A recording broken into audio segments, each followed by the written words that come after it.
Hello and welcome back to the channel, everybody. Welcome back to Killing Floor 3. Today I'm going to be going over my thoughts of Killing Floor 3, at least the first beta that we got. So let's talk about each part of the game and why I have kind of mixed feelings on the game overall. We don't have menus anymore, at least as of right now. That might change in the future. I'm not exactly sure what we're going to be having in terms of picking the lobby and everything like that. Instead, we have a central hub. That's kind of normal for most games now, and honestly, it was kind of normal even when Killing Floor 2 was out. So that's fine. It's kind of empty at the moment, but this is just the beta, so who knows what else they could add into this. If they had mini games and stuff to it, that would be pretty awesome. Right now, at least we have a shooting range, which is cool.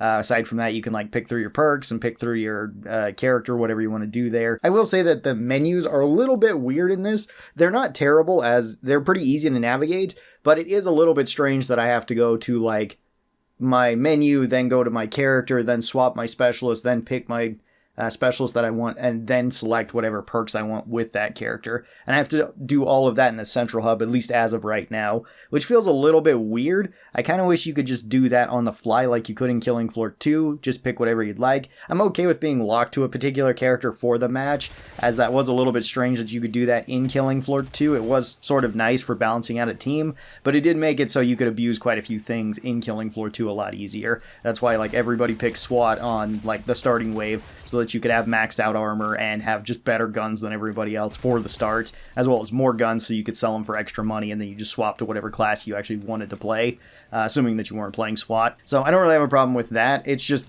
picking perks I wish I could do on the fly. That was a little bit strange. We should also probably talk about the performance of the game right here, and it's kind of weird because I heard a lot of people complaining about the performance, that the game really chugs. I didn't have that problem at all. My game run perfectly fine. I think that this might be a case of the ray tracing already turned on the game, as well as all the settings are maxed out or something like that for a lot of people. So if you have a lower end graphics card, or if you have an RTX card, it might actually have ray tracing turned on by default. I don't know. I don't have an NVIDIA card. I've got an AMD card, and mine was working just fine. I did turn off motion blur and bloom, the usual things that I really hate in most games. I don't know why those are turned on by default, but ray tracing might be turned on by default. I think this happened with Stalker 2 when it first came out as well, and people were having trouble with that, but my game was running fine, so I'm assuming it's something along those lines, or it might just not be the most optimized. It is more optimized than Killing Floor 2 is, though, I will say that. The load times are way faster than Killing Floor 2, which is fantastic, because that was one of the big issues with Killing Floor 2. As well as just the size of the game overall, because most of the game's size came from cosmetics. It actually wasn't from maps and things. So if you were playing with people that had a bunch of cosmetics, that would be why the game would lag every time somebody joined in, because it had to load in everybody's cosmetics from that person. So that was really annoying. That doesn't seem to be a factor anymore in Killing Floor 3. It's ran pretty smooth for me. One of the main downsides has been the classes, in my opinion, and this is just kind of weird for Killing Floor to have this, as well as their reasoning seems a little bit weird too. The classes are perfectly fine. You get 6 of them, so you actually got 2 more than what happened with Killing Floor 2. I've seen a lot of complaints like that seemed really weird comparing this to Killing Floor 2, and it seems like people don't realize how little was actually in Killing Floor 2 when the game actually came out. This is with weapons and with classes. So let's talk about the classes now. Killing Floor 2 only had 4 classes when it first came out. You had Berserker, Commando, Medic, and Support. That was it. You didn't have any other classes. So in this one we have 6 classes, and some of them have basically been combined from Killing Floor 2. We had 10 in total at the end of that game. We still have Commando, which plays very similar, still uses assault rifles. Meant more for damage this time around. They seem like a more damaging class than they were in Killing Floor 2, where in Killing Floor 2 they were pretty much just a support class, and they were okay at that. I was never a really big fan of Commando. I thought it was really overhyped in Killing Floor 2, and thought it was just kind of okay. Then we have Firebug, which is largely unchanged. Firebug still functions fairly similar to what they did before. Lots of AoE damage, although it seems like they've given them a lot more tankiness and a lot more survivability, which will probably be nice since Firebug didn't have that before. You kind of did once you got up levels, but that was mostly just because you could kill everything so quickly that it didn't matter. And this time around, they did give Firebug at least some high damage weapons, which is good, since that was another real big complaint with Firebug. We have Engineer, which is basically support mixed with demo, so you get shotguns and explosives, which is kind of interesting to combine those two. I mean, I liked both of them in Killing Floor 2, so that's kind of whatever. We also have Sharpshooter, which is basically Sharpshooter from Killing Floor 2, but also mixed with Gunslinger from Killing Floor 2, which is probably a good bonus because in Killing Floor 2, Sharpshooter was never as good as Gunslinger was. That was just a better class if you wanted to do more damage to big things. So combining them kind of makes sense. We have Ninja, which is kind of like Berserker, but Berserker with way more mobility, which is good. Berserker did have a lot of mobility once you were max leveled with Berserker in Killing Floor 2, but before that they were very slow and were kind of weak in the early game. They didn't really do a whole lot. And then our 6th class is Medic. Medic is still pretty much the same as it was from Killing Floor 2.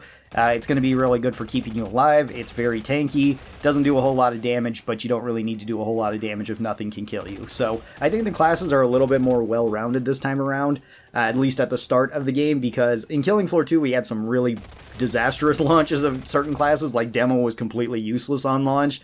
They did pretty much nothing, and then all of their perks were later turned into pretty much all of their passives. So that's good, I guess. The fact that they're tied to characters does sort of bother me. I don't know why that's the case. That's not really adding anything. The main thing I seen, at least from Tripwire's perspective, it seemed like, was that each character would be assigned to the class, so it'd be more easy to recognize that. I don't really get that because you always had a symbol above your head in Killing Floor 2 and you could just do that. Just put the Firebug symbol or the Commando symbol above anybody. So if they want to play a different character, they could. It's not that big of a deal. Plus, even if you get used to seeing generic Mr. Foster, there's going to be a bunch of cosmetics in this, and you could change your character a lot in Killing Floor 2 to where they don't even look like the original character. They may just have their voice, so that doesn't really help all that much if it's, oh, I can't tell which character this one is because they have so many cosmetics on. I don't really see a point in having the characters be their own separate classes. So let's move on to combat. And combat feels a little bit strange in this, mostly because of the extra movement. So let's kind of go over combat and movement at the same time. Movement, I think, is much more improved than it was in Killing Floor 2. It feels a whole lot snappier to actually get moving anywhere in this game, where a lot of the time in Killing Floor 2, you didn't really want to move around all that much unless you were playing solo, in which case then it was just do your loops around the map and it felt the same for everybody. Just you had slightly increased movement speed. I did hear an argument that it doesn't feel like the Zeds are very strong because you can outrun them. You could do that in Killing Floor 2, so I don't really get that argument because like half the classes could actually outrun most of the Zeds in Killing Floor 2, even on the Hell on Earth difficulty. Like Gunslinger easily could, Berserker easily could. SWAT was super tanky, so you usually didn't have to worry about that. Sharpshooter could, even with just the 5% or 10% increased movement speed that they got. So, like, there was plenty of classes that could just outrun anything in those games, besides, like, some of the bosses, which is kind of the same thing in this game. The dash feels really good in this. The dash and the slide actually do. I really like the increased mobility that we get overall, as well as the fact that you can dodge attacks, which is pretty awesome. And I do like that they increase some of the Z attacks to where they have more ranged attacks, especially things like the assists and the clots, where they were generally just trash mobs in Killing Floor 2, and were really only a problem if you got grabbed. Now they can be kind of a problem if they're spinning at you. They're still fairly weak, as they sort of should be, but they do have more abilities because of that, as well as there's more ranged attacks in general, as well as more like lunging attacks in this game, where at least the Zeds can be attacking you a lot more frequently. Gunplay feels fine too. I actually like the gunplay quite a bit, even though the guns are a little bit iffy. We'll talk about that here in a second with the weapons, because some of them are a little bit strange. Overall though, I think combat is fine enough, as well as movement is much better than it was previously, as well as Zed movement is a whole lot better than it was in Killing Floor 2. There is still some problems of like the Zeds getting stuck behind certain things, although you can do the same trick that you did in Killing Floor 2, which was just go to the other end of the map, and usually they respawn somewhere else. So that does kind of help, although it is still annoying that enemies can get stuck behind walls and make it so it lingers a bit longer. There's also a bug that was currently going on when I was playing this, where the Queen Crawler, at least in the factory, could just keep spawning underground, and it just took forever for you to actually kill her because she would just not come up to attack you. So that is a bug. There is a couple of bugs that I noticed. There's that one. You can reload cancel certain weapons that you probably shouldn't be able to, like any of the underbarreled weapons seem to have this if you shoot it and then sprint. That was another bug. And then I also got stuck in the floor once. I was able to get out of it, but I don't know exactly what caused that. I think I went to slide, got stuck in the crouch, and just couldn't get up. Let's move on to the weapons. And the weapons I have kind of another mixed feeling on. So some of the weapons kind of look okay in terms of design. This is going for more of a futuristic aesthetic than it was in the previous games. However, I do really like the grounded weapons that were in Killing Floor 2, at least to begin with. I've seen this argument pop up a lot too, of the weapons don't look very good. I take it you didn't play Killing Floor 2 for the last, 2 years that it was on life support, basically, because the weapons on there got kind of goofy and weird, too. So the weapons in Killing Floor 2 were not always the best, but I do understand the sentiment that the weapons should look a little bit better, and I think some of them should. Some of them are a little bit janky and a little bit weird. I don't have as much of a problem with certain ones, but other ones do feel a little bit strange. And also, I think that their sound could use a little bit of an overhaul. A lot of the weapons just don't sound very punchy, which they probably should. So maybe just add a little bit more bass to each of the weapon sound effects so that you can hear them a little bit more. They feel a little bit more punchy then. Some of them sound fine, like Firebug's revolver sounds really good and feels really good, as well as like Sharpshooter's revolver also feels really good and sounds really good and also looks really good. So there are certain weapons in here that seem perfectly fine. All of Ninja's weapons are perfectly fine as well. Like the bow feels really good and sounds really good. There's also a new weapon upgrade system in this game to where you can actually customize your weapons, which is cool because the weapon upgrade system in Killing Floor 2 was pretty basic. You just upgraded your weapon, you got a little bit more damage and your weapon weighed more. And that was kind of it. At least on this, it's going to cost more to put different things on your weapons and to buy that weapon, which does make it so you can upgrade basically whatever weapon you would like, and it adds more functionality to it, to where you can have like an extended mag. And I do like that almost every upgrade has some sort of con with it as well, besides just costing more, to where you can have like an increased magazine size, but it also reduces your reload speed overall. Or you can have a smaller magazine, which makes it so you have less ammo, but it increases your reload speed. So I do kind of like that, and it's more ways to customize your weapons to feel a little bit different, which is great because in Killing Floor 2, that wasn't always a great idea, at least if you wanted like the strongest loadouts, because then it was usually, I pick this weapon, and then I pick this weapon, and my build is complete. There is 4 weapons for every class right now, at least 4 primary weapons, and then 1 secondary weapon. I did hear complaints about this, that there should be more weapons in the game. Again, reminder, Killing Floor 2 dropped with 4 weapons for every single class, and you only had the 4 classes, so there was 16 weapons. There is more weapons in this. There was a few others that were added in Killing Floor 2 as well that were neutral weapons, like the Winchester. There is more guns in this than there was in Killing Floor 2, and they can always add more guns, as well as, since there is more weapon customization, the guns can feel quite a bit different from one another. I don't really think that's too much of a complaint. Plus, in Killing Floor 2, we did get to the point of just having way too much weapon bloat in the game, where, yeah, we had a bunch of different weapons, but you only ever seen, like, the same 3 on every class anyway, because those were the best 3, or those were the most fun 3. I'd rather see more variants of the same weapon than the same 3 weapons with no changes to them whatsoever. There was also some quality of life changes to Killing Floor 3, which I think are actually pretty good.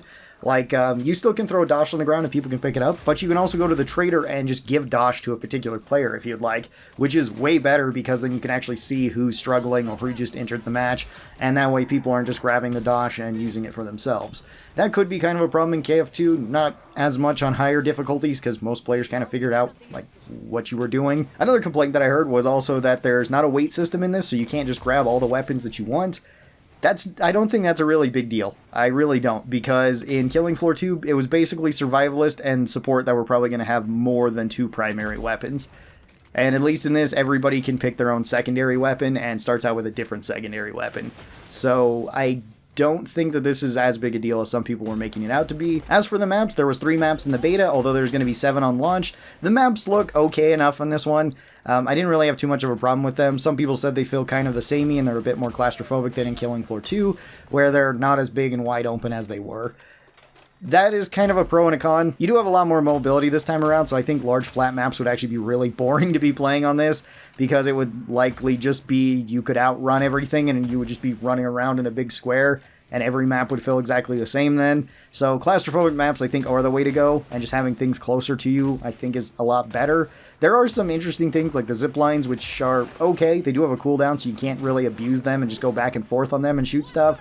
That's perfectly fine, as well as you can open up certain parts of the map thanks to like the multi-tool and stuff. So the maps, I think, are okay overall, and I kind of want to see all the maps before I really make a judgment on them, since like right now they feel fine. They feel like kind of standard Killing Floor maps overall. There is skill trees now in Killing Floor 3, and this is a big improvement. This is a lot better than Killing Floor 2 because you can actually pick each skill. There's a bunch of skills in every tree, and you can level up those skills just by playing the character more.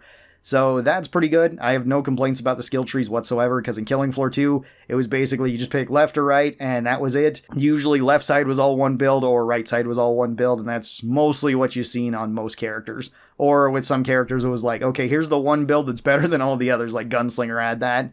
Or it's just like, okay, you just pick all of these skills and you're set. Different skills, I think, will give you a whole lot more builds, and it will be a whole lot more interesting. There is ults in this game too, which I know some people are saying they don't really like because it feels similar to like hero shooters.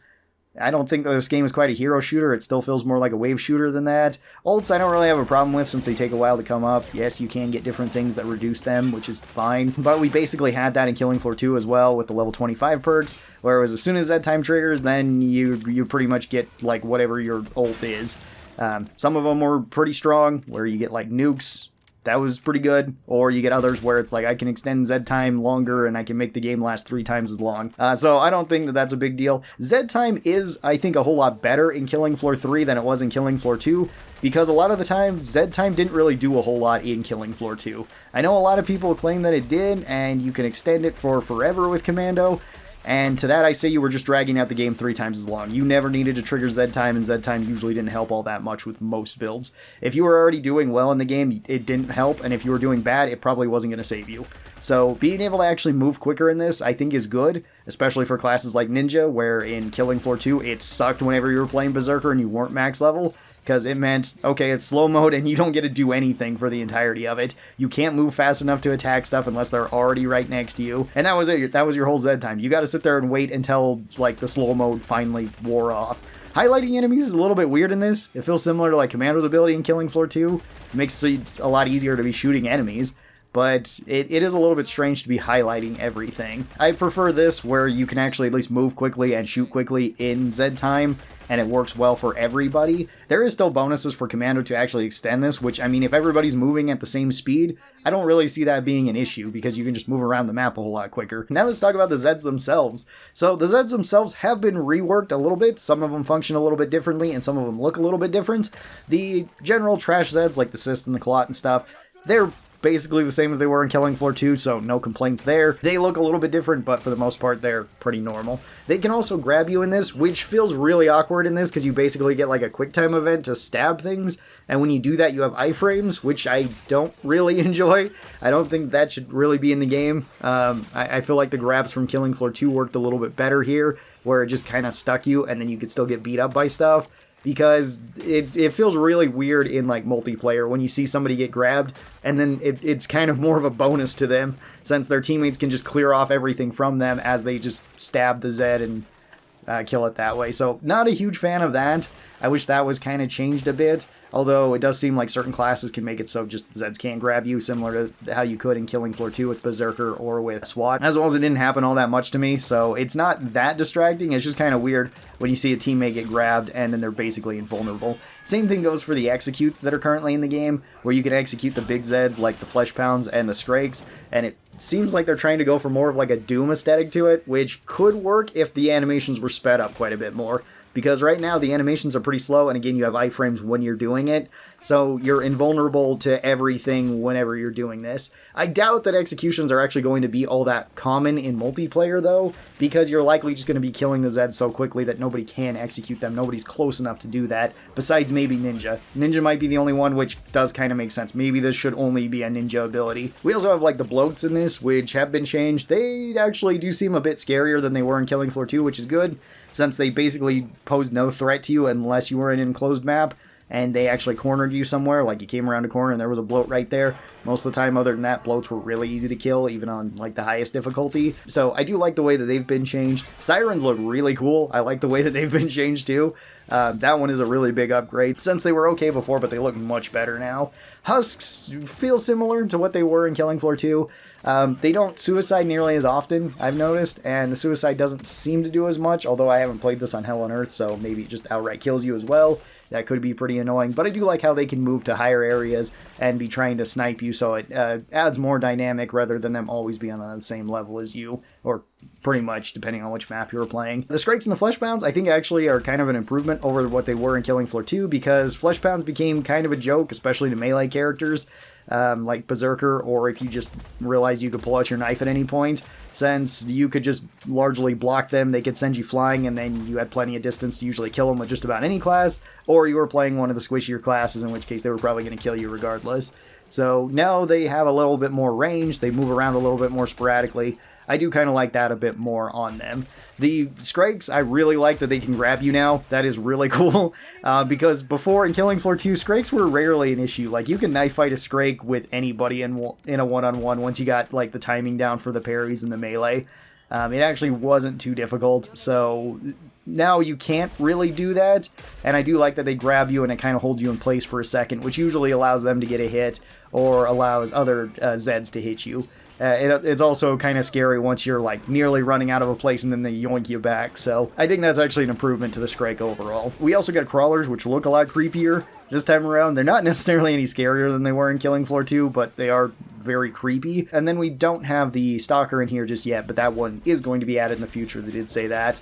It just wasn't in the beta. So we don't have any of the Edars though, which is good, because the Edars sucked in Killing Floor 2, so I'm glad that they got taken out. Overall thoughts on Killing Floor 3, I feel like I'm a whole lot more lenient on this game than most people, although it seemed like most people forgot how strange Killing Floor 2 was on release, and also forgot how Killing Floor changed by the end of Killing Floor 2, so I don't know. I'm not as critical of this game as a lot of people are. It's kind of what I was expecting it to be, with actually some improvements over what I thought it would be, so maybe I just had low expectations going in, but still, I think it's a decent enough game overall. I feel like this game might get mixed reviews when it comes out. I found it actually pretty fun to play though, and the gameplay loop is the most important part of this. There was a lot of people complaining when I streamed this of like the graphics and it not looking like a next-gen game.